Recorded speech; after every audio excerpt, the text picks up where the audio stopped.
So when I started looking for a place to build a VO room, the only place that I had was the half-story attic. This runs the length of the house, and it has air spaces on each side, and the room wasn't insulated until I started converting it into a library. The area was about 4 feet by 5 feet on the short side. On the outside of it, it was about 7.5 feet, and there was an angled wall at the end, and I decided not to square that off since I would not only lose space, but the angle might come in handy for actually deflecting sound. The floors in the house are made out of oak, and upstairs they were covered with 2 layers of really old carpet. The pad under them was so old it turned to powder when I started removing it. Near the angle, leftover linoleum tile had been used to cover a plywood patch when the angle was added.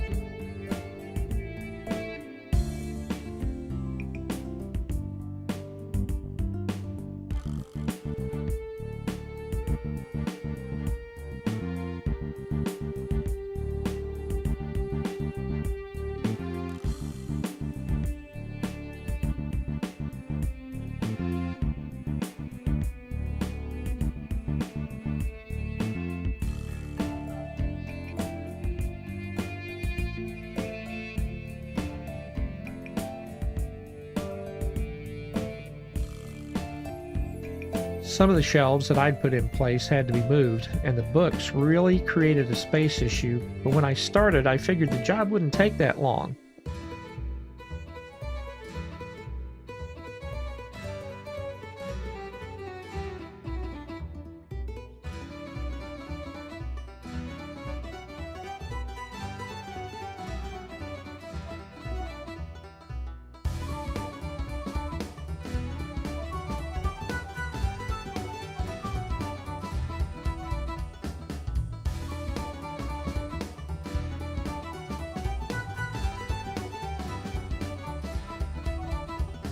The angle was covered on both sides with really thin paneling that had been covered with wallpaper. The wall was really thin, and I knew that I'd have to at least double it to keep sound from the stairwell on the other side from coming into the room.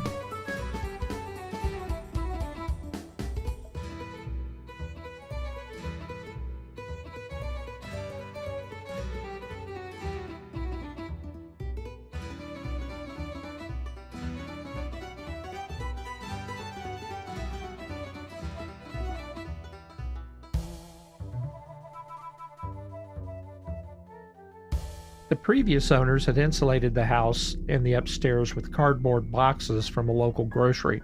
Some of the boxes were from retailers that have gone out of business over the years, and some of them were shipping containers that dishes had come in, so they had some pictures on them and things like that. And the dates on the boxes were from around the mid-60s up until 1973. In the summer, in the upstairs when we first moved in, the average temperature was over 100. Actually, it was about 110 to 120. And in the winter, whatever the outside temperature is, it's just a little bit warmer upstairs. So until I started building the library, there really wasn't any temperature control upstairs at all. I originally thought that I'd be able to just take the plywood off the walls and drywall over the studs. But the fact was that the side walls were made with 1x3s that were stapled to a 1x2 frame, and they were turned sideways, and that in turn had the plywood glued to them. And at the bottom of the lower plate, small scrap blocks were used to elevate the framework about 1/2 inch, apparently for an airspace. One of the problems that we've had with the house is that there's a chimney that runs from, obviously, the roof all the way into the basement. And for years, whenever we had a hard rain, we always had water at the base of the chimney. And for years, I had looked everywhere for where this water was coming from. We've even had the roof replaced twice, but still we had the water problem. After tearing the wall out, we had a good rain, and I finally spotted the leak. The sheeting on the roof had a really big gap between the chimney and the flashing, and the flashing didn't cover it. So I had to stop work until I got that repaired. And luckily, we've got a great company that we've used on the roof, and they were able to get out and do the repairs in about 3 to 4 days after I found it. To To stabilize the floor and create a barrier for vibration, I used HardieBacker 500 concrete board. This is a 1/2 inch thick, and it's done really well to not only level out the floor, but it's also helped stabilize the individual oak planks in the floor and created a quieter room. I thought about decoupling the floor and the walls, and if I need to do that at some point, I can do it later on the interior of the room. It'll be tight, but it can be done. Instead of metal tape to secure the joints that I've seen a lot of people do, I used thin set mortar with a fiberglass mesh. I figured that this is denser than the tape and will provide more of a barrier. And the funny thing is, I'm tactically defensive when working with stuff like this. So this entire procedure was like fingernails on a chalkboard, but I managed to get through it. As I was working with it, I did have some trouble feathering the edges, but I really didn't worry about it too much since there were going to be 2 more layers on it before everything was done. The first layer of subfloor was 3/4 inch plywood. I looked for sheets of rubber and other things to place between it and the concrete, but the cost was really too high, so I just went with the plywood. I spent a lot of time to try and get the room square, plumb, and level, but there really isn't anything in the house that's plumb or square. The house was prefabbed, and when they put it up, they did it really fast. To line up the perimeter of the new room, I followed the line of the wall that a previous owner had built. Although my corners are square, you'll see that it wanders a bit towards the end, so I'm really glad I didn't continue that wall to the end of the room, because it probably would have wandered over into the far corner. It's actually only off about 1/4 of an inch, but 1/4 of an inch is far enough. Since a concussion that I had in 2014, I've got some pretty serious balance issues, and what I've taken out of the video are a lot of attempts to drive screws where I really just almost fell completely forward. Bending over and then getting back up triggered my vertigo and some nausea, but I was able to get through it and I got the job done. So I really concentrated on getting the framing right. And when it came to framing the walls, I didn't really have enough room to actually frame the entire wall laying down and then stand it up. The area that I'm working in just really wasn't wide enough to do that. So with all the books and everything in the room, it was really cramped. When it comes to putting in vertical studs, I absolutely cannot do a toenail. I'm not a construction guy per se. So I bought a Craig pocket hole jig and used that for the entire project. And I don't think the walls would be up yet if I hadn't done it. The 2x6 ceiling joists were not all the same width. And some of them had skewed, they had a little bit of a twist in them. And so they were at different heights from the floor, and that's probably due to settling in the house over 70 years and probably because of the fact that they were milled actually to slightly different widths.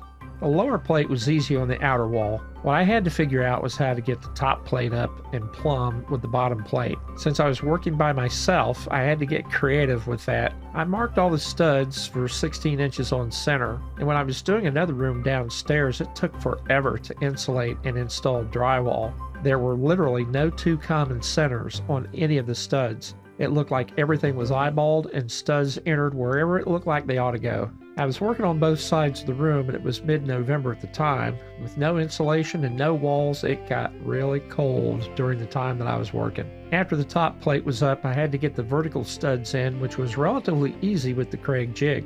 The only thing I wasn't sure about was the door opening, so I left the appropriate space as far as the width because I knew that and knew I'd have to add and trim the studs later for the vertical height of the door. I'd watched a lot of videos on room builds, so I figured I'll record my build as well, since sharing information really kind of helped me watching how other people did it, so I figured I'd share that as well. I decided to leave the end wall open for as long as possible so I could record and take video of as much of what I was doing as possible. And during the process, I discovered knee pads, which were great, but these, as I moved around, they just kind of turned around my knees like a corkscrew, so I had to continually adjust them. I put cross members over the first layers of subfloor so that I could put in a rigid foam insulation. And not only is the ceiling not level, it dips in places. So putting the studs in to add drywall and insulation above was a real challenge. About halfway through the room, there's a bow in the ceiling that actually dips up for about 1/2 an inch or more, and it really makes it a lot higher than the rest of the area. So trying to figure out how to get these things secured to rafters and not just the dangling ceiling was just really kind of a challenge. But the outside walls of the room, though, helped secure the ceiling, so there wasn't any danger at this point of the plywood dropping on my head. For the floors, I used Owens Corning Foamular from Home Depot, and I'm not sure about the number. I was able to get it in 2 and 1.5 inch thick sheets. That's 150 and a 200. Big code for 1.5 inches and 2 inches. It was pretty tough stuff to cut, but while I was putting it up, I liked the Pink Panther picture on it, so I was trying to make a Pink Panther mural, and it just really never worked out. But since I laid the studs sideways, even though I had 16 inches on center in the walls, I had to trim the insulation. It's scored for 16 on center, but I had to custom cut it to width on each one of the cells in the floor, which wasn't really a big problem.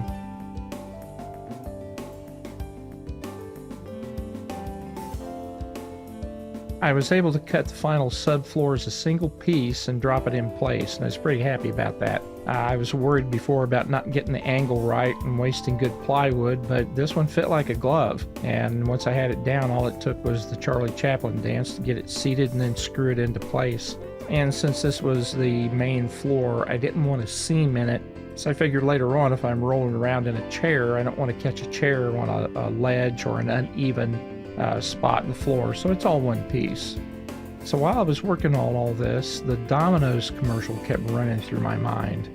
You know, that one where it says, you know, this is my store and I built it with my own hands. So this is my VO room and I'm building it with my own hands. So I still have that Domino's thing going through my head. And the entire time that I was working on this, the construction time was increased drastically because of what I call FLIs, and that is frequently lost items. And one of those is the chuck key to my drill, and if you notice in the video, it just keeps falling off. And my dad used to have a drill that he had the chuck key tied to with a piece of chalk line, and I keep telling myself to do that too, but you know, I've just never really taken the time to do it. So it falls off and it falls in the toolbox, and then I sometimes spend an hour looking for it, and you know. And on the floor, after each screw was down in, I just scuffed over it with my foot. And I did that just to make sure that the head was below the surface. I didn't want anything sticking up later that was going to actually create a problem for carpet or anything like that. And I was wearing gloves while I was screwing this down because some of the screws actually had pieces of metal on them where they've been turned, and I kept getting metal splinters in my hand. But I had to quit wearing the gloves because I'd have my finger on the screw, and the screw as it turned would grab the gloves and just kind of wrap it around. So I figured, you know, it's safer to pull the metal out of my hand than it is to wrap my finger around a screw as I'm actually driving it into a floor.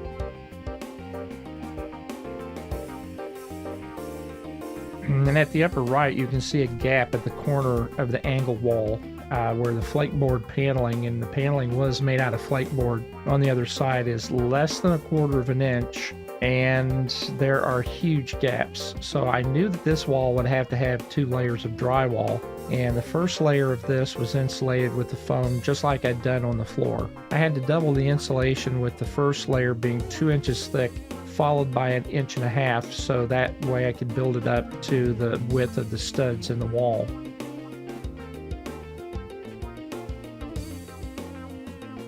I glued the second layer in and used insulation adhesive.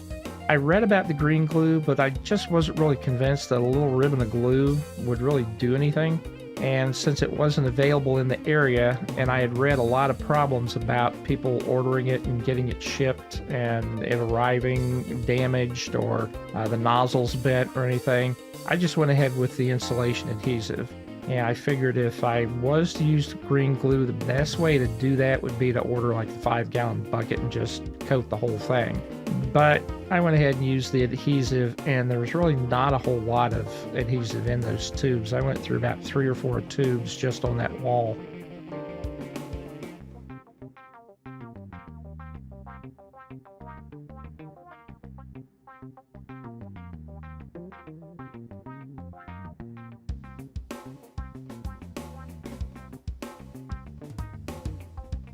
I'm geometrically challenged, and when it came to figuring out exactly how to finish out that angle. It gave me fits. So I kept at it. I finally got it. The end product is fine, but it was really a problem there for a while.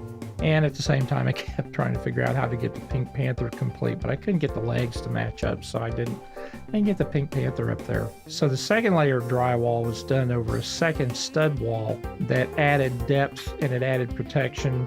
It was going to allow me to add another layer of insulation later on.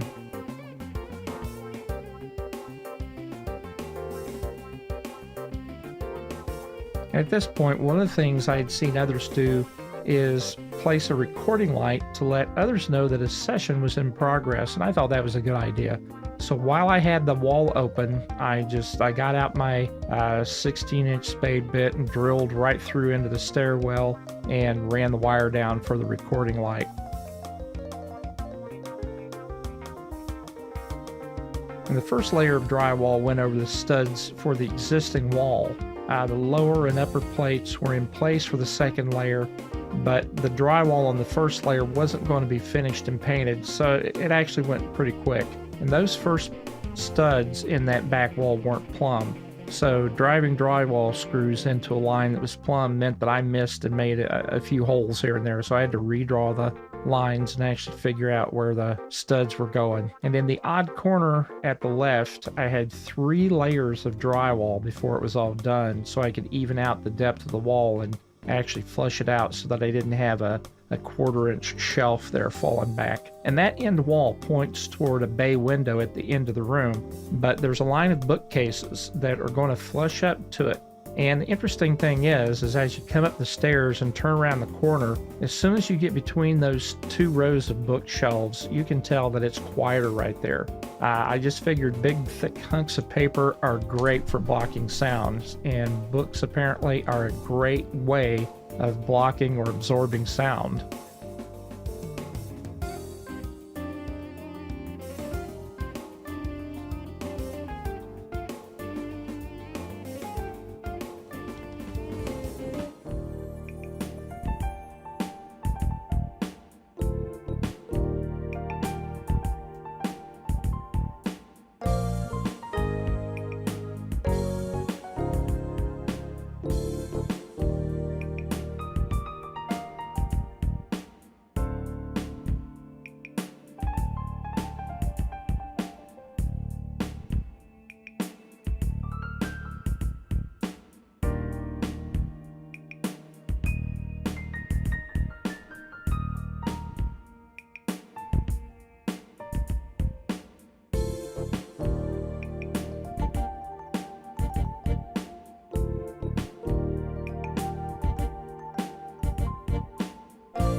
Finally made another trip to Home Depot and I got the actual dimensions on the door. I had never hung a door before, and so I came back with the dimensions and decided to go ahead and actually put in the opening with the door header. And now the easy way to do this would have been to take out the stud and measure it, cut it on my saw, and then reinstall it.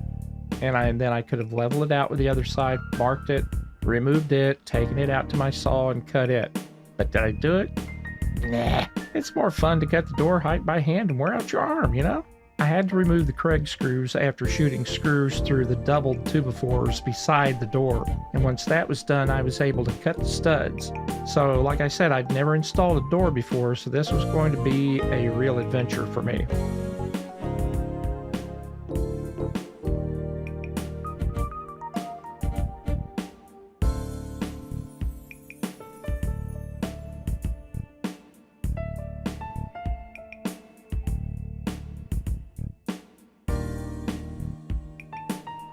And before moving on, I had to get the insulation in the ceiling. I decided to go ahead and use the R13 for that since it had paper backing. It was easier to handle overhead. I'd be able to staple it in, and that would provide a dead air space above the ceiling, and that would be followed by a layer of insulation, or it would be followed by a layer of drywall. And as you can see in some of the areas where the wall or the ceiling is dipping and rising and falling, the rule of insulation is if it won't fit, you cram it in. And one of the things I had to do is, after getting the drywall on the ceiling, looking up continually and driving those screws, I had to take some time off. I was dizzy for about 2 days and very nauseous. But at that point, the room was really starting to come together. It was looking like a room and really starting to feel pretty good about it.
On the other side of the attic, from the interior, I knew that I couldn't just put insulation in there. I was going to be using the Roxul Safe and Sound. So between the attic on the exterior of that wall and the interior, I decided to use another layer of the HardieBacker 500.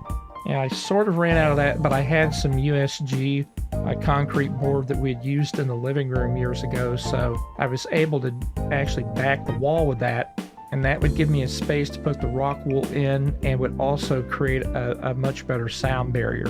And you can notice here that the wiring is in place. We have a great electrician who's worked on the house, and he had come out and done an estimate in early March, but then forgot to put it on his schedule. So it was about 4 weeks until we finally got that done. And during that period of time, I really didn't get a whole lot done on that side of the room. I was actually working on the other side. So when it was finally in, I was able to start prepping for actually hanging the drywall. And that was the next step. So it was coming together, looking good. And I was pretty happy. And it was fun to be able to turn on the recording light, which actually was downstairs and working at the time.